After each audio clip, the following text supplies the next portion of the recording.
Friends, कैसे हो आप सब। जैसे कि आपने मुझे कमेंट करके बोला था कि मैम जो हमारे इम्पोर्टेंट टॉपिक्स है आप उनके क्वेश्चंस विद आंसर करवा दीजिए। तो उसी तरह ही क्योंकि आपके एग्जाम जो है आ चुके हैं, 3 जून से आप लोगों के एग्जाम स्टार्ट हैं। आई होप आप अच्छी तरह से प्रिपेयर होंगे एग्जाम्स के लिए, अच्छी तरह से अपनी तैयारी कर रहे होंगे। फिर भी मैं आप लोगों की हेल्प के लिए वीडियो लेक्चर प्रोवाइड करवाती रहती हूँ ताकि आपको जो कंसेप्ट है अच्छी तरह से समझ आ सके। एक बार अगर आपको कंसेप्ट समझ में आ गया तो इजिली आप हर एक क्वेश्चन को 60 मार्क्स का लिख सकते हो। ठीक है, बस थोड़ी सी तैयारी की जरूरत है, थोड़ा सा कंसेप्ट क्लियर करवाने की जरूरत है। बाकी आप मुझे पता है इतने समझदार हो, इतने इंटेलिजेंट हो, वो खुद ब खुद अपना 60 मार्क्स का क्वेश्चन कवर कर दोगे। ठीक है, तो लर्निंग एंड टीचिंग जो पिछली मेरी वीडियो लेक्चर आपको प्रोवाइड करवाया था वो था contemporary India and education BEd first year student का सेकंड पेपर था। उसका राइट टू एजुकेशन एक्ट 2009 वो करवाया था, मोस्ट इम्पोर्टेंट है यूनिट फर्स्ट में। अब इम्पोर्टेंट ही टॉपिक्स में आप लोगों को करवाऊंगी। यूनिट फर्स्ट में जितने क्वेश्चंस बनेंगे, चाहे 2 बने 4 बने, वो सारे कवर करवाऊंगी फिर यूनिट सेकंड में। ठीक है, तो चैनल से जुड़े रहना। Okay, learning and teaching paper number 3 है ये, लर्निंग एंड टीचिंग अधिगम का है, अधिगम का शिक्षण। लर्निंग एंड टीचिंग का मैंने कंसेप्ट ऑलरेडी आप लोगों को करवा रखा है। अगर किसी बच्चे ने नहीं देखा तो चैनल पर जाकर मैंने प्लेलिस्ट बना रखी है लर्निंग एंड टीचिंग, आप वहां से देख सकते हो। तो लर्निंग एंड टीचिंग का फर्स्ट यूनिट का ही मोस्ट इंपॉर्टेंट क्वेश्चन है फेजेस ऑफ टीचिंग, यानी कि शिक्षण की अवस्थाएं। क्वेश्चन कैसे बनेगा, What do you mean by teaching? शिक्षण किसे कहते हैं? Discuss the different phases of teaching in detail. अलग अलग अवस्थाओं की डिटेल में व्याख्या कीजिए। तो सबसे पहले आपने टीचिंग के बारे में लिखना है शिक्षण। शिक्षण क्या होता है? शिक्षण जो कि टीचर देता है, एक शिक्षक क्या है, शिक्षण देता है। शिक्षण बहुत ही जटिल प्रक्रिया है, कॉम्प्लिकेटेड प्रोसेस है। क्यों? क्योंकि एक अच्छा टीचर जब भी वो शिक्षण करता है, टीचिंग करता है, तो उसके लिए सबसे पहले वो गोल निर्धारित करेगा कि मेरा उद्देश्य क्या है बच्चों को इस टॉपिक को करवाने का।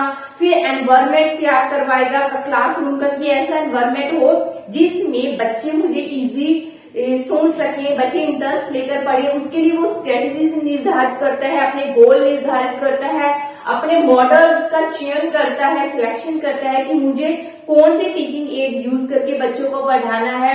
मेरी क्लास में इतने बच्चे इंटेलिजेंट हैं, इतने थोड़ा सा उनका मानसिक स्तर थोड़ा सा कम है, इतने बच्चे एवरेज हैं, तो सभी को ही एक साथ मिलाकर मुझे पढ़ाना है। तो उसके लिए एक टीचर टीचिंग के लिए स्ट्रेटजीज निर्धारित करता है, मॉडल्स निर्धारित करता है, हर तरह से अपना 100% देने की कोशिश करेगा एक अच्छा टीचर।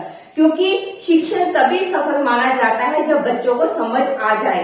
वही है कि एक टीचर है रटा रटाया बोल रहा है, लेकिन बच्चे क्या है, या तो खेल रहे हैं, आपस में मस्ती कर रहे हैं, उनका ध्यान घर की तरफ है, घर की बातों में है, बच्चे टीचर को नहीं सुनना चाहते, तो उस टीचिंग का कोई भी फायदा नहीं है। ओके, तो सबसे पहले आपने टीचिंग के बारे में लिखना है कि क्या है टीचिंग, क्या है एक अध्यापक का एक ऐसा कार्य है, एक कितनी कॉम्प्लिकेटेड टास्क है उसके लिए, जिसको करवाना उसके लिए एक ऐसा टास्क है जिसको जब तक वो कंप्लीट अच्छे तरीके से नहीं करवाता उसका टास्क पूरा नहीं होता। तो इसके लिए उसे सीक्वेंस में चलना पड़ता है। ठीक है, प्रॉपर मैनेजमेंट तरीके से उसे चलना पड़ता है। प्रॉपर मैनेजमेंट अगर वो करेगा तभी एक अच्छा शिक्षण वो कर पाएगा। ओके, उसके बाद लिखने आपकी फेजेस ऑफ टीचिंग की अवस्थाएं कौन सी है। फिलिप डब्ल्यू जैक्सन ने इसकी अवस्थाओं के बारे में वर्णन किया है। ठीक है, तो ये भी पता होना चाहिए कि जो टीचिंग की अवस्थाएं हैं किसने दी है, तो फिलिप डब्ल्यू जैक्सन ने दी है।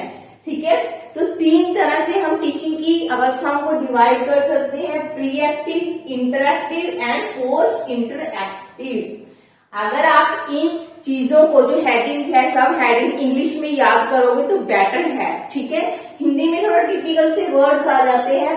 प्री एक्टिव यानी कि पूर्व कालीन अवस्था वो वाली। ठीक है, तो प्री एक्टिव स्टेज कौन सी होती है, जिसमें टीचर क्लास में जाने से पहले प्री एक्टिव यानी अपनी पूरी प्लानिंग करता है। इसको प्लानिंग स्टेज भी कहा जाता है। जैसे आपने लेसन प्लान सुना है ना कि आप टीचर जो है क्लास में जाने से पहले लेसन प्लान प्रिपेयर करता है कि बच्चों को कल मैंने ये टॉपिक करवाना है, इतने मिनट का करवाना है, इस मेथड से करवाना है, मेरी क्लास में इतने बच्चे एवरेज हैं, इतने का मेंटल एबिलिटी बहुत हाई है, तो उसके अकॉर्डिंग मेरे हर बच्चों के अकॉर्डिंग ही अपना एड जो है यूज करके पढ़ाना है। ओके, तो प्लानिंग स्टेज है ये, यानी कि टीचिंग करने से पहले की स्टेज। इसमें क्या है, सबसे पहले टीचर अपना गोल एंड ऑब्जेक्टिव निर्धारित करता है कि जैसे मान लो मैं फेजेस ऑफ टीचिंग करवाती हूँ, तो फेजेस ऑफ टीचिंग करवाने से पहले जब मैं लेसन प्लान प्रिपेयर कर रही थी कि मैंने बच्चों को ये करवाना है, तो मेरा उद्देश्य क्या है कि बच्चे को फेजेस ऑफ टीचिंग के बारे में पूरी डिटेल में इस तरह से समझाना कि बच्चे को एक एक पॉइंट जो मैं समझा रही हूँ वो अच्छी तरह से समझ आ जाए, और आगे जब वो टीचिंग करे तो उन्हीं बातों को ध्यान में रखकर करे कि हाँ मैम ने हमें ये स्किल के बारे में बताया था, ये फिजिक्स के बारे में बताया था, तो और हमने बच्चों को ऐसे पढ़ाना है। ओके, तो सबसे पहले क्या है, गोल एंड ऑब्जेक्टिव निर्धारित करता है। सेकंड क्या है, what changes after lecture deliver. तो गोल्स में क्या है, वही है कि क्या चेंजेस उसने, जैसे मान लो मैं प्री प्लान करके आई हूँ कि मैंने ये लेक्चर आपको इतने मिनट में प्रिपेयर करके करवाना है, ये मेरा गोल है। तो आफ्टर डिलीवरी, मतलब जैसे ही मैंने प्रेजेंटेशन दे दी है, आप लोगों को डिलीवर लेक्चर करवा दिया है, तो उसके बाद मुझे क्या चेंजेस करने की जरूरत है कि बच्चों को कितना समझ आया, कितना मुझे और समझाने की नीड है, क्या मुझे अपना मेथड चेंज करना चाहिए, वो सब। ठीक है, preparing the content to be taught, वही है कि कंटेंट मैंने क्या पढ़ाना है, किस तरीके से पढ़ाना है, कौन सी मेथोडोलॉजी से पढ़ाना है, सब कुछ प्रिपेयर करके लेकर जाना है। सिलेक्शन ऑफ टीचिंग स्ट्रेटजी बनानी है मैंने कि इतने मिनट में मैंने कंटेंट समझाना है बच्चों को। देन फेजेस ऑफ टीचिंग में प्री एक्टिव का जो है उसको 5 मिनट देने हैं। प्री एक्टिव क्या है, बच्चों को एक तरह से एक्टिवनेस लाना, बच्चों में पूरा लेक्चर डिलीवर करना। ठीक है, स्ट्रेटजी यानी किस मेथड से मैंने पढ़ाना है, कौन से टाइप से, मैंने चार्ट का यूज करना है, मैंने ब्लैक बोर्ड का यूज करके पढ़ाना है, ये सब चीजें। प्रेजेंटिंग द कंटेंट, उसके बाद क्या है, जैसे ही प्रेजेंट कर देता है कंटेंट एक टीचर लेसन प्लान की, हाँ मैंने आपको ये लेक्चर डिलीवर कर दिया, लास्ट में इवेल्युएशन मूल्यांकन करता है वो खुद का कि जो मैंने बच्चों को पढ़ाया है। जैसे लास्ट में मैंने आपसे क्वेश्चन पुट अप कर दिए, अगर आप उसका रिस्पॉन्स दे रहे हो, या बीच में मैंने क्वेश्चन पुट अप कर दिए, अगर आप उसका रिस्पॉन्स दे रहे हो, दैट मीन्स कि आपको मेरी बातें समझ में आ रही हैं। क्लियर? ओके, तो प्री एक्टिव स्टेज क्या है, एक प्लानिंग स्टेज है जिसमें टीचर कक्षा में जाने से पहले पूरी प्लानिंग करता है कि मैंने बच्चों को ये कंटेंट पढ़ाना है, इस मेथड से पढ़ाना है, ये वाले टीचिंग एड्स मुझे यूज करने हैं, इतने मिनट का लेसन प्लान डिलीवर करना है, ओवरऑल सब कुछ। जैसे आप मान लो कहीं टूर पे जाते हो, ऐसे तो नहीं कि आपका एकदम से टूर पे जाने का प्लान बन लिया, तो प्री प्लान भी होते हो ना कि हाँ मुझे 2 दिन बाद टूर पे जाना है, वहां का वेदर ऐसा है, उसके अकॉर्डिंग मैं सूटकेस में इतने कपड़े रखूंगा, इतने मुझे ये पानी की बोतल लेकर जानी है, मुझे ये वाले शूज लेकर जाने हैं, ओवरऑल यानी कि प्री प्लान करना।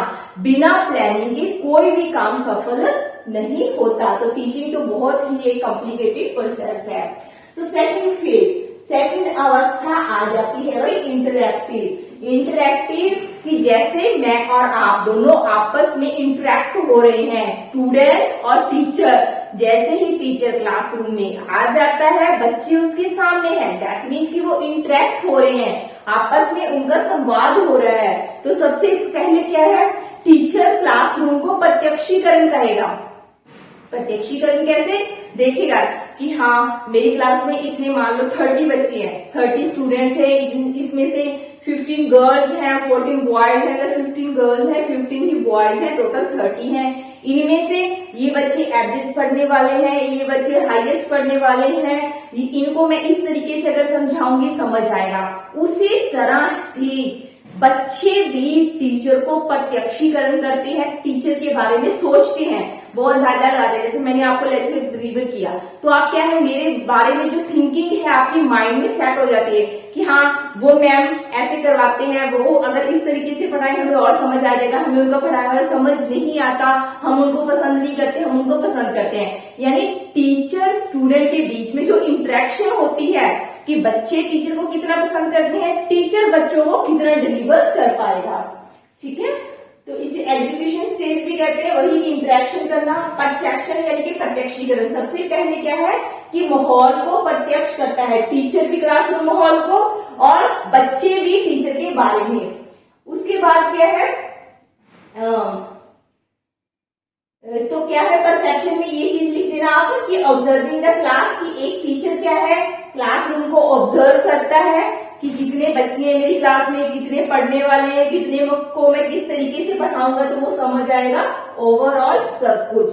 ठीक है, नोइंग द स्टूडेंट्स के बारे में वर्बली इंटरेक्शन भी होती है कि जैसे मान लो क्लासरूम में एक टीचर आ गया, फर्स्ट डे आया मान लो, तो इंटरेक्ट कैसे होते हैं, पहले तो टीचर अपनी इंट्रोडक्शन देता है कि my name is this, my qualification is this, I will teach you this. ठीक है, और उसके बाद क्या है बच्चों से उनकी इंट्रोडक्शन लेता है कि बच्चों आपका नाम क्या है, आप कहाँ से आते हो, तो दोनों ही वर्बली उनकी इंटरेक्शन होती है। ओके, उसके बाद सेकंड क्या होता है इसमें डायग्नोस्टिक यानी कि निदान। तो इसमें क्या है, जैसे मान लो अब इंट्रोडक्शन होगी, उसके बाद मैंने अपना टॉपिक स्टार्ट कर दिया, तो टॉपिक स्टार्ट करने के बाद क्या है बीच बीच में मैं क्वेश्चनिंग पुटअप करूंगी कि हाँ बच्चों टीचिंग क्या है, इसकी अवस्थाएं मैंने कौन सी बताई है, तो प्री एक्टिव में कितने चरण बताए हैं, प्री एक्टिव का क्या है, गोल निर्धारित करना, गोल क्या है, तो वही है कि स्टूडेंट टीचर्स क्वेश्चंस होते हैं। तो जो स्टूडेंट टीचर जब क्वेश्चन पुटअप होते हैं, दोनों आपस की इंटरेक्शन होते हैं, उसके बाद ही मान लो कुछ बच्चों ने क्वेश्चंस ठीक दे दिए, कुछ ने आंसर गलत दे दिए, तो टीचर क्या है उसी प्रोसेस को आगे बढ़ाता है। मीन्स की वो देखता है मान लो किसी भी बच्चे ने आंसर नहीं दिया तो क्या है वो अपनी मेथोडोलॉजी, अपनी मेथड को चेंज कर देगा, कोई स्टोरी टेलिंग से सुनाएगा, कोई अदर तरीके से सुनाएगा, अपने फेस एक्सप्रेशन को चेंज करेगा ताकि बच्चे इंटरेक्ट हो जाए टीचर के साथ ही। ठीक है, तो उसी को रिएक्टिव प्रोसेस यानी कि पुण्य क्रिया वो प्रतिक्रिया अपनाता है कि जो गोल उसने बनाए थे अकॉर्डिंग टू उसमें आगे बढ़ता है। और ये देखते हैं कि जो प्री प्लानिंग यानी कि प्री एक्टिव स्टेज में जो उसने गोल्स निर्धारित किए थे, क्या उसमें मुझे चेंजेस की जरूरत है या नहीं, क्वेश्चनिंग को चेंज करनी है या नहीं। उसके बाद क्या है फीडबैक लेता है, रिइंफोर्समेंट बच्चों को उत्साहित करता है, जैसे जिस बच्चे ने आंसर दिया उसको, जैसे मैंने रिइंफोर्समेंट स्किल करवाई थी ना आपको कि हाँ बच्चों को कहना शाबाश, वेरी गुड, बच्चों बहुत अच्छा, ठीक है कल इसका टेस्ट है आप याद करके आना, तो कल जो अच्छे परसेंटेज लेगा उसको चॉकलेट मिलेगी। यानी ज्यादा से ज्यादा बच्चों को उत्साहित करना। अगर बच्चे फिर भी टीचर में इंटरेक्ट नहीं हो रहे तो अपनी कमी को ढूंढना कि मेरी टीचिंग में क्या कमी है। देखो बच्चों ये ऐसा टॉपिक है, अगर आप टीचिंग कर रहे हो ना तो बहुत ही इजी टॉपिक है टीचर के लिए, क्योंकि क्या है वो क्लासरूम में जाता है, क्लासरूम से पहले वो प्री प्लान होता है कि मैंने क्या करना है, उसी अकॉर्डिंग ही ये क्वेश्चन सारा आपने लिखना है। उसके बाद क्या है देखो प्री एक्टिव प्लानिंग कर ली, अब इंटरेक्टिव हो गया स्टूडेंट और टीचर की आपसी बातचीत, एंड देन पोस्ट इंटरेक्टिव यानी क्या है वो इवेल्युएशन करता है इसमें और फीडबैक देता है बच्चों से, यानी कि इवेल्युएशन करता है कि मैंने जो पढ़ाया वो कितना बच्चों को समझ आया है, कितनी मुझे आगे नीड है और मुझमें क्या कमियां हैं उनको मैं कैसे सुधार सकता हूँ। तो वही है कि ऑब्जेक्टिव जो थे निर्धारित किए थे प्री प्लान के, क्या वो पूरे हुए हैं या नहीं हुए हैं। तो बिहेवियर पोस्ट इंटरेक्ट कि बिहेवियर चेंज की बच्चों का जो मैंने सिखाया है उसके अकॉर्डिंग उनमें कुछ चेंजेस हुई है या नहीं हुई है। तो इसमें क्या है इंस्ट्रक्शन जितनी उन्होंने स्टार्टिंग में दी थी एक टीचर ने, क्या उन इंस्ट्रक्शंस को कंप्लीट फुलफिल हुई है या नहीं हुई है। डाटा इंफॉर्मेशन में कि हमें प्री एक्टिव को तो क्या है कि हर एक बच्चे का वो डाटा कलेक्ट करता है। डाटा कैसे कलेक्ट करेगा, या तो एक क्वेश्चन दे देगा कि हाँ बच्चों इसका आंसर निकालो अपनी नोटबुक पर, या ब्लैक बोर्ड पर वही कोई सम या कुछ भी सॉल्व करने के लिए कहेगा। तो वो क्या है, डाटा एकत्र कर लेगा, कितने बच्चों ने सही आंसर दिया है, कितनों ने गलत दिया है, कितनों ने गलत और सही बीच में यानी कि कुछ हिंट दिया है। तो उस अकॉर्डिंग जो टीचर है डाटा मतलब एकत्र कर लेगा, और उसमें उससे क्या है ये अंदाजा लगाएगा कि जो मैंने आज आपको पढ़ाया, समझाया, करवाया है, आपको कितना माइंड में सेट हुआ है, कितना समझ में आया है, कितना नहीं आया। ठीक है, तो वही है फीडबैक लेता है। ठीक है, तो क्या है ये ना जो स्टेज है ये प्री एक्टिव में दोनों ही इंक्लूड हो जाते हैं भाई। प्री एक्टिव अगर अपन लेते हैं ना फिर प्लानिंग में इंटरेक्टिव यानी कि बच्चे और स्टूडेंट के अंतर क्रिया, और पोस्ट एक्टिव दोनों ही शामिल हो भी जाती हैं। तो कंक्लूजन की कुछ क्रियाएं ऐसी होती है जो यानी कि पोस्ट इंटरेक्ट, ये नहीं कि टीचर की सिर्फ 3 ही अवस्था होती है और पोस्ट इंटरेक्टिव के बाद टीचिंग करना बंद ही कर देते हैं या फीडबैक ले ली बस दैट मीन्स ओके, नहीं, उसके बाद भी टीचर स्टूडेंट की इंटरेक्शन होती रहती है। क्या पता जब पोस्ट इंटरेक्टिव की स्टेज आए तो बच्चा क्वेश्चन पुट अप कर दे कि हाँ मैम मुझे तो ये समझ नहीं आया, आप ये चीज दोबारा करवाओ, हाँ जी आपने ये चीज ऐसे करवाई है। तो उसके बाद भी ये क्रिया चलती रहती है। तो आपस में जो तीनों क्रियाएं हैं वो इंटर रिलेटेड है, एक के साथ दूसरी संबंधित है। इनको अलग अलग नहीं कह सकते हम कि हाँ प्री एक्टिव है तो उसके बाद क्या है, अगर प्री एक्टिव से ही काम चल जाएगा, इंटरेक्टिव नहीं आएगा, इंटरेक्टिव केवल पोस्ट इंटरेक्टिव नहीं आएगा, नहीं, ये तीनों ही क्रियाएं आपस में संबंधित है। क्योंकि सबसे पहले टीचर प्लानिंग करता है, प्लानिंग के बाद अपना लेक्चर डिलीवर करता है एंड लास्ट में फीडबैक लेता है कि कितना बच्चों को समझ आया है, कितना नहीं।